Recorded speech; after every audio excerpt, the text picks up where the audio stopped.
Hello students. और 10 important question series में मैंने कुछ चैप्टर्स के आपको वीडियोस दे दिए हैं, जिसमें surface area volume, arithmetic progression और पॉलिनोमियल्स और नंबर सिस्टम की वीडियोस दे दी हैं मैंने। कुछ स्टूडेंट्स ने ये फीडबैक दिया कि एपी में वर्ड प्रॉब्लम में बहुत प्रॉब्लम आती है, तो इसलिए यह वीडियो सिर्फ एपी की वर्ड प्रॉब्लम पे ही कॉन्सेंट्रेटेड है। अब इसमें सिर्फ एक ही प्रॉब्लम है कि आपको अगर वर्ड प्रॉब्लम पढ़ के उसकी एपी बनानी नहीं आई तो प्रॉब्लम आएगी, और कुछ ट्रिक्स हैं जो मैं इसी क्वेश्चन में बताऊंगा। अगर वो ट्रिक्स आपको अगर क्लिक कर जाएंगी ना, तो क्वेश्चन आपको बड़ा बहुत ही इजी नहीं होगा, रादर 4-5 मार्कर क्वेश्चन, और अटेम्प्ट हो जाएगा 1 और 2 मार्कर की तरह, इतने कम स्पेस में क्वेश्चन कंप्लीट हो जाएगा। तो आप सबसे पहले तो सिर्फ दो formula for nth term an is equal to a plus n minus 1 into D, और Sn is equal to n/2 2a plus n minus 1 into D, या लास्ट टर्म गिवन है तो n/2 a प्लस l। याद कर लो, NCERT में हर book में फार्मूले तो गिवन ही है और ये करने ही है। और उसके बाद सीख लो कि एपी क्या बनानी है, कैसे बनानी है, देन क्वेश्चन इजी लगेंगे। देखिए, चारों क्वेश्चन पहले जो मैंने फर्स्ट सेट में लिए हैं बहुत इंपॉर्टेंट है।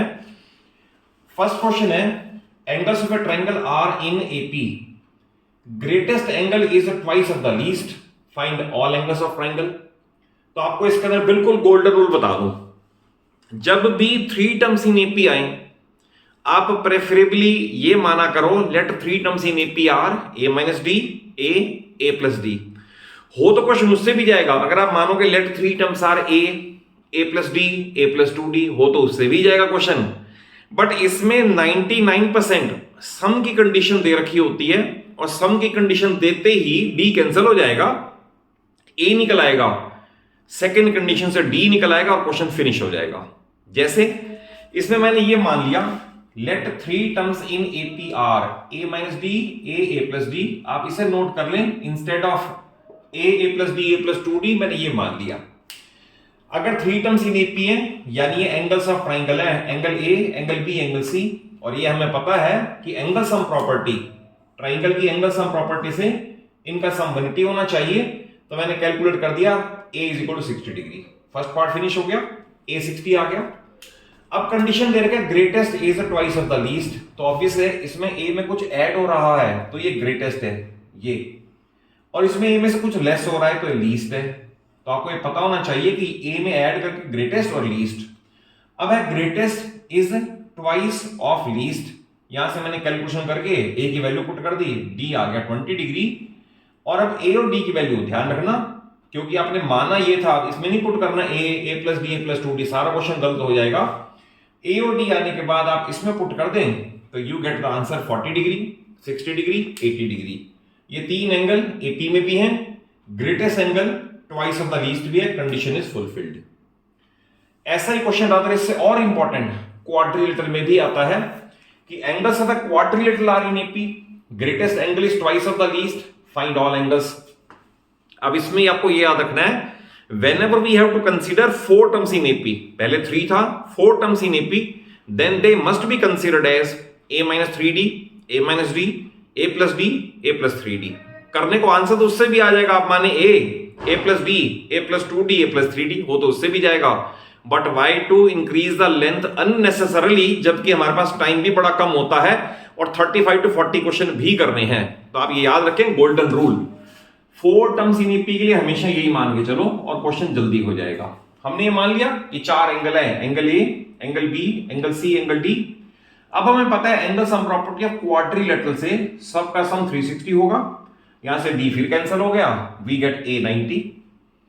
a 90 आने के बाद ग्रेटेस्ट एंगल ऑब्वियस है a प्लस 3d, ये ग्रेटेस्ट है, और a माइनस 3d ये लीस्ट है। इसने कहा greatest angle is twice of the least, तो यहां फुलफिल करके d निकाल लिया 10 डिग्री। अगेन बार बार वही कह रहा हूं, उसके बाद आंसर यूजुअली क्या करते हैं student, a plus D, a plus 2d, a plus 3d, और सारा क्वेश्चन किया हुआ बेकार हो जाएगा, क्योंकि आपने a और d निकालने के बाद एज्यूम तो ये किया था ना, तो यहां पर पुट करें a माइनस 3d, तो a माइनस इसका 3 गुना, तो 60 डिग्री, 80 डिग्री, 100 डिग्री, 120 डिग्री। तब इसके अंदर भी देखे कंडीशन फुलफिल है, सबका सम 360 डिग्री आ रहा है, ये फुलफिल हो गया। और ग्रेटेस्ट एंगल ये is a twice of the least, condition is fulfilled and answer is perfect one. देखिए ऐसे क्वेश्चन में आपको एसआई का फार्मूला पीआरटी अपॉन 100 याद होना चाहिए। एक और बता दूं आपको, एपी की वर्ड प्रॉब्लम में जब भी एसआई का क्वेश्चन आएगा सिंपल इंटरेस्ट का, तो simple interest always forms AP, और जब भी इसके अंदर कंपाउंड इंटरेस्ट का आएगा, compound interest never forms AP. ये तो वैसे भी याद होना चाहिए कि simple interest always forms AP, compound interest never forms AP. तो आपको इसके अंदर दे रखा है 1000 रुपए 8% पे सिंपल इंटरेस्ट पे दे दिए। सिंपल इंटरेस्ट आपको बताना है क्या सीक्वेंस ऑफ इंटरेस्ट एपी होगी, और अगर होगी तो फिर आपको फार्मूले से बताना है 30वें साल का इंटरेस्ट क्या होगा। तो हम कैलकुलेट करें पहले साल का interest, PRT upon 100 80 rupees. Second year का निकालोगे, S2 जब निकालोगे ना तो पीरियड 2 हो जाएगा, बाकी सब सेम रहेगा तो 160 आएगा। थर्ड ईयर का इंटरेस्ट निकालोगे, बाकी सब सेम हो जाएगा, 240 आएगा। तो हम लिखेंगे interest year wise forms sequence 80 160 240 so on. फिर ये लिखना जरूरी है since common difference is same. आपने इसमें से लेस करके देखा, इसमें से लेस करके देखा, ये सेम है। Since common difference is same therefore sequence of interest is AP. ये पहले पार्ट का आंसर हो गया। इसके बाद देखें अब इसमें कहां गलती होती है। कई बार पूछते हैं what is sum of interest up to 30 years, और कई बार पूछते हैं some interest of 30th year. तो जब भी कहेंगे ना 10वें साल का ब्याज, 10वें साल का, 15वें साल का, 30th ईयर का टीएच लगा होगा तो फार्मूला nth का जाएगा। और जब ये कहेंगे interest up to 10 years, total interest up to 30 years, तो फार्मूला सम का जाएगा। बट इसमें ये पूछा हुआ है 30th ईयर का क्या इंटरेस्ट होगा, तो ऑब्वियसली A30 फाइंड करना है। तो we know that AN is equal to A plus N minus 1 into D। A और D की वैल्यू आ चुकी है, कैलकुलेट कर लें, पुट कर लें। तो इसका मतलब 30वें साल का ब्याज interest it will B ₹2400 only. ये एनसीईआरटी का बड़ा इंपॉर्टेंट क्वेश्चन है। आपको एक स्पाइरल दे रखा है, स्पाइरल में 13 सेमी सर्कल्स हैं, मैंने लिख दिया 13 सेमी सर्कल्स हैं, और रेडियस 0.5 से शुरू होके इसी डिफरेंस से इंक्रीज हो रही है। ये आपको एनसीईआरटी में क्वेश्चन गिवन है। तो क्वेश्चन है इस तरह से, अगर 13 सेमी सर्कल्स ड्रॉ करें तो उस स्पाइरल की लेंथ कितनी होगी। तो पहले मैंने ये लिखा कि length of first semi circle जो इंपॉर्टेंट है।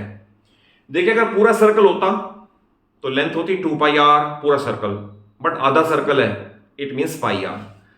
r पहले 0.5 है तो मैं लिखा 0.5 पाई, बट जब सेकंड मान लो ये फर्स्ट है, इसकी लेंथ आ गई 0.5 पाई। अब इसके लिए रेडियस 1 हो गई है तो मैं लिखूंगा 1 पाई। इसके लिए रेडियस 1.5 हो गई है तो मैं लिखूंगा 1.5 पाई। इसके लिए रेडियस 2 हो गई है तो आई विल राइट 2 पाई। तो that is length semi circle wise forms AP 0.5 pi, pi, 1.5 pi, 2 pi and so on. और ऐसी ऐसी 13 टर्म्स हैं, इनका निकालना है सम। तो sum 13 is equal to n/2 2a। 2a means इसका दुगना मींस ओनली पाई, प्लस n-1। जब भी मैं कहूं n-1 यानी इस फिगर से एक कम, 13 है तो 12, n-1 इंटू d। ऑब्वियस है पाई में से आधा पाई जाएगा तो आधा पाई बचेगा ना, तो आधा pi is the common difference. तो ये आपको एक ही टर्म रखनी है ये, और इसकी कैलकुलेशन जब करोगे पाई कॉमन लेके तो you will find it that it comes out to be 143 centimetre.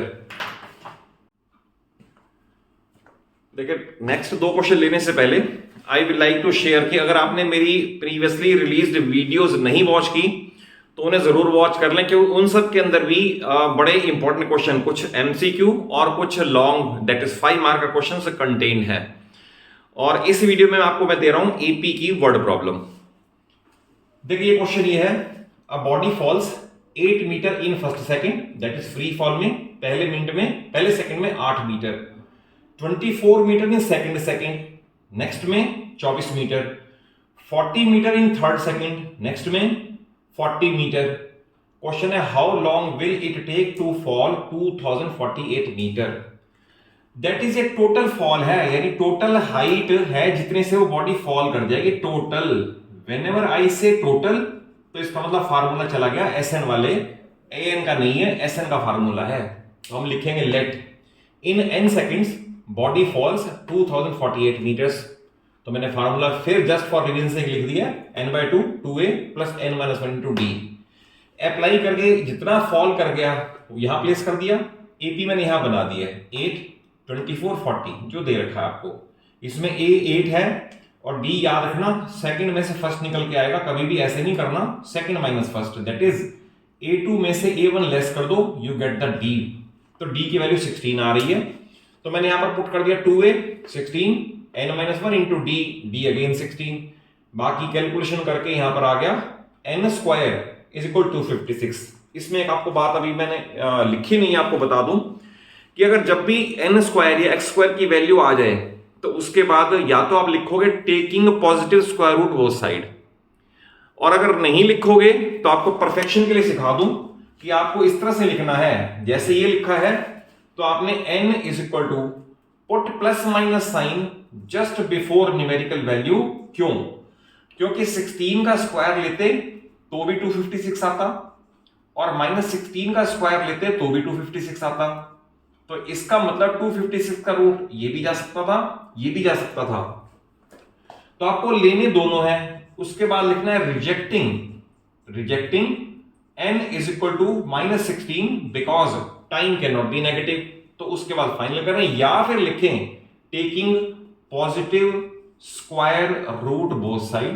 तो इस तरह से चलेगा क्वेश्चन, सो दैट बिल्कुल ही आपका एरर फ्री क्वेश्चन हो और एग्जामिनर भी टीचर भी आपको फुल मार्क्स अवार्ड करे। नेक्स्ट देखें, यह है charge for boring a well is ₹100 for first metre, कुआं खोदने के पहले मीटर के 100 रुपए, नेक्स्ट मीटर का हर एक मीटर का ₹1 बढ़ता जाएगा, आपको दे रखा है increases by ₹1 for every subsequent metre. तो ऑब्वियस एपी बनेगी, पहले मीटर को डिग करने का ₹100, सेकंड को डिग करने की कॉस्ट 101, थर्ड को डिग करने की कॉस्ट 102, यानी हर मीटर और गहरा जाने पे कॉस्ट ₹1 बढ़ती जाएगी। तो इस क्वेश्चन में पूछा what is the cost of boring 20th metre.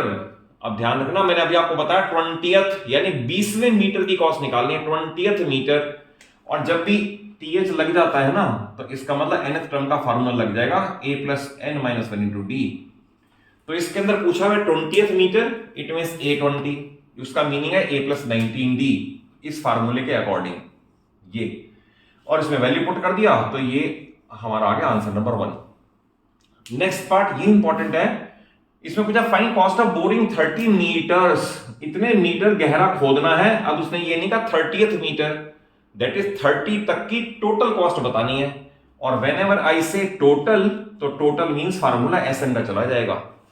तो सम ऑफ 30 टर्म्स यानी इसी एपी की 30 तक का total is equal n/2 2a plus n-1 into D, D obvious 1 है, तो वैल्यू पुट करके 30 मीटर तक की डिगिंग की टोटल कॉस्ट ₹3435 आएगी।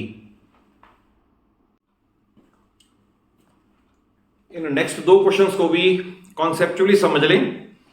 ये तो ओल्ड एनसीईआरटी में था, जो पहले ऑप्शनल एक्सरसाइज होती थी, बट इवन देन इसमें कोई 11th का फार्मूला इन्वॉल्व नहीं है, तो इसे जरूर समझ लें। ये क्वेश्चन एज इट इज आ भी सकता है, और यह क्वेश्चन तो आपके कई स्कूल के प्री बोर्ड में दिखेगा आपको, या इवन एनुअल में भी आ सकता है। टाइप समझ आनी चाहिए और उसके बाद एक क्वेश्चन आप अटेम्प्ट कर पाओगे। दोनों ही क्वेश्चन मोस्ट इंपॉर्टेंट मार्क्ड हैं।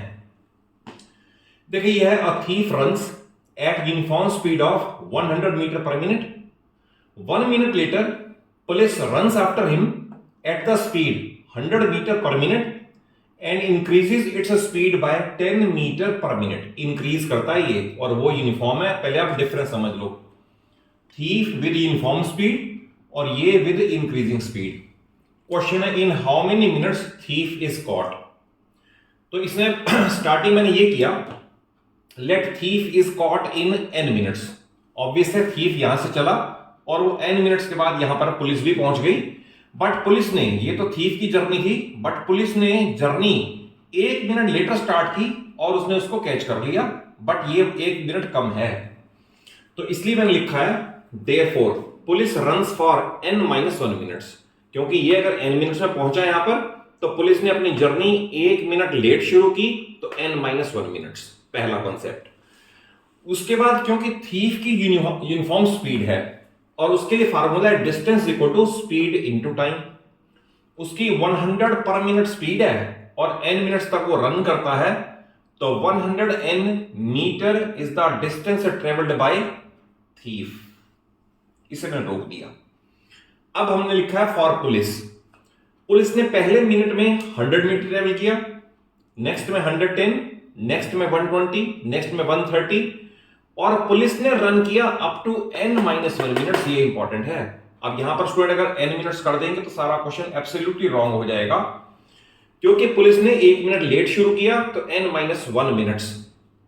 अब हम ये देखें, ये पुलिस ने इस एपी से n-1 मिनट्स में कितनी डिस्टेंस ट्रेवल की।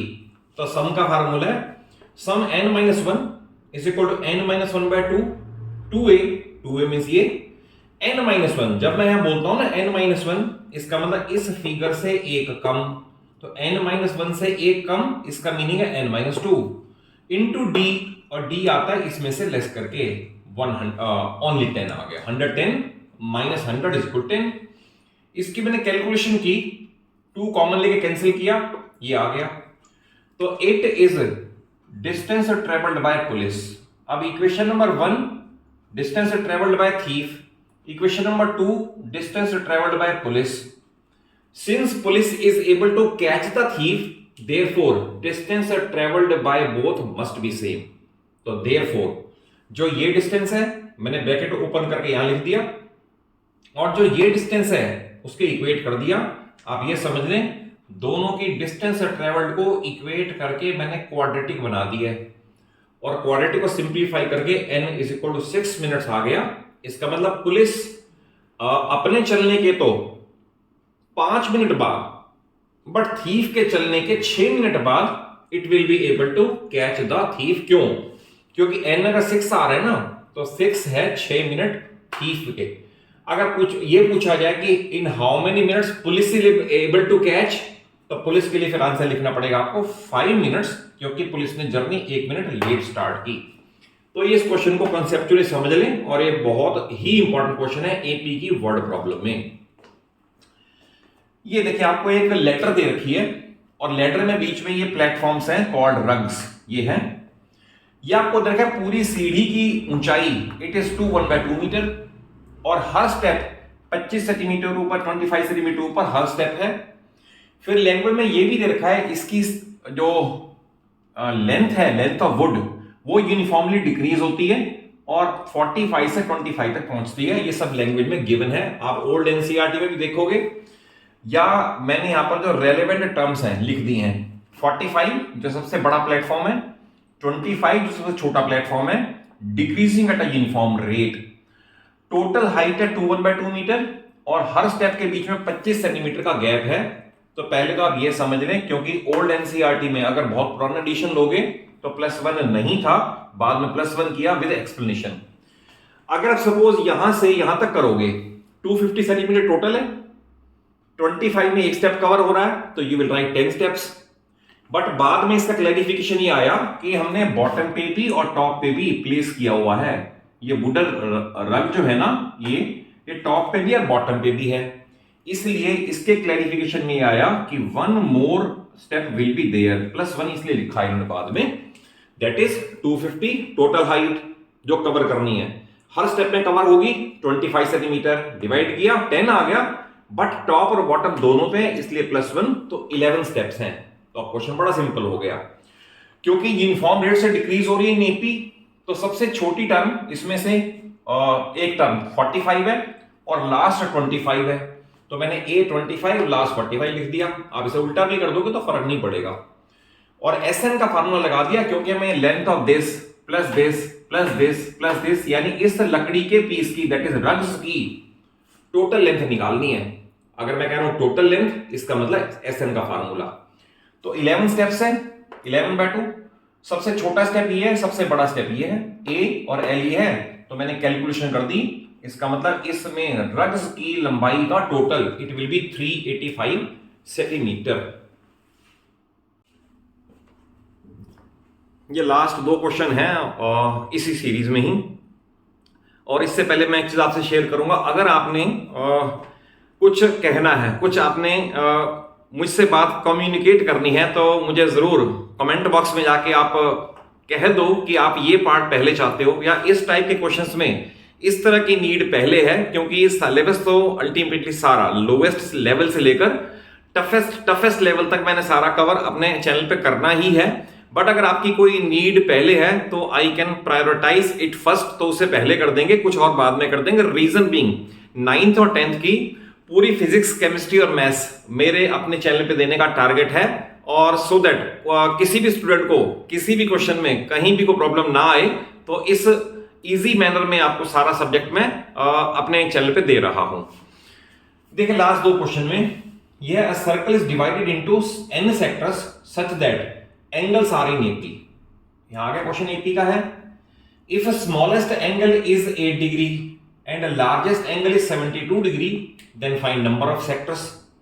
तो आप ये समझ लें कि इस तरह से sector number 1 2 3 4 that is a angle, इसके मुकाबले में ये ज्यादा, इसके मुकाबले में ये ज्यादा, एंड सो ऑन, ऐसे बढ़ते जा रहे हैं, और इंक्रीज इन AP है। तो मैंने ये लिखा कि सबसे छोटा एंगल 8 डिग्री है और सबसे बड़ा एंगल 72 डिग्री है, ये हमें दे रखा है। तो दैट इज, ये हमें फर्स्ट टर्म और लास्ट टर्म पता चल गई। एट द सेम टाइम हमें ये पता है sum of all angles about a point is complete angle, that is 360 degree. तो मैंने लिखा let there are n sectors in the circle. अब n सेक्टर्स के एंगल्स का टोटल 360 डिग्री होगा, दैट वी नो। तो इसका total 360 is equal to n/2 a plus l, क्योंकि हमें लोएस्ट और हाईएस्ट वैल्यू पता है तो we use a plus l। तो इसके अंदर सिंप्लीफाई करके आ गया n is equal to 9, therefore circle is divided into 9 sectors such that lowest angle is 8 degree and highest angle is 72 degree and increase is also in AP। देखिए ये question NCERT में example में भी इस form में, और ऐसे वाले क्वेश्चन को कंसेप्चुअली समझ लें। यह है company produces 600 TV sets in 3rd year. 600 इन थर्ड मींस nth टर्म का है ये। 700 TV in 7th year, 7th obviously 7 term के लिए है। If increase in production is uniform then find production in 1st year, production in 10th year, और last पे total production in 7 years. Correct. तो मैंने ये लिखा let first year production is A, let increase per year is D। हमें ये दे रखा है प्रोडक्शन इन 3rd ईयर, तो दैट इज A3 600 दे रखा है ये, और A3 का मीनिंग है A प्लस 2D, ये वैल्यू दे रखी है। फिर दे रखा है production in 7th year is 700, तो A7 दे रखा है 700, और A7 का मीनिंग है A प्लस 6D। ये क्वेश्चन बन गया लीनियर इक्वेशन 2 वेरिएबल जैसा, जिसे आपको सॉल्व करना आता ही है। इसे सिंप्लीफाई करके मैंने D निकाल लिया 25। अब D की वैल्यू आइदर इन 1 और इन 2 कहीं भी पुट करो, आंसर नहीं बदलता, तो मैंने यहां पुट कर दिया, और A की वैल्यू आ गई 550। तो हमारा पहला आंसर आ गया कि production in 1st year is A which is 550 TV sets. फिर है प्रोडक्शन इन 10th ईयर। जब मैं कह रहा हूं 10th, तो 10th का मीनिंग है nth term, that is A10। अब ये रहा A10, A10 का मीनिंग है A प्लस 9D। तो आप इसमें A और D की वैल्यू पुट कर दो, कैलकुलेशन कर दो, तो 775 TV sets are produce in 10th year, और लास्ट पे है टोटल इन 7 इयर्स। जब वर्ड टोटल आ गया तो SN के फार्मूले में आ गए, तो SN is equal to n/2 2a, 2a means इसका डबल, ये आ गया, प्लस n-1। व्हेनेवर आई से n-1 तो इससे कम, ये इनटू D, इसकी कैलकुलेशन कर ली, तो 7 साल तक का टोटल 4375 टीवी सेट्स है, जो कि इसका फाइनल आंसर है। और अगर वीडियो अच्छी लगे, कॉन्सेप्चुअली क्वेश्चन समझ आए हो, तो जरूर वीडियो को अच्छा सा लाइक दे दो, अपने सभी फ्रेंड्स को, सभी क्लासमेट्स को वीडियो जरूर शेयर करो, और चैनल को इसलिए सब्सक्राइब कर लो क्योंकि पूरी 9th और पूरी 10th it is my try and tendency कि ऑनेस्टली आपको इस तरह से वीडियोस दे दूं कि आपको कोई और रिसोर्स पे जाने की नीड ना पड़े, और सारी आपकी फिजिक्स केमिस्ट्री मैथ्स की नीड्स मेरे चैनल पे ही फुलफिल हो जाए। Thank you for watching the video.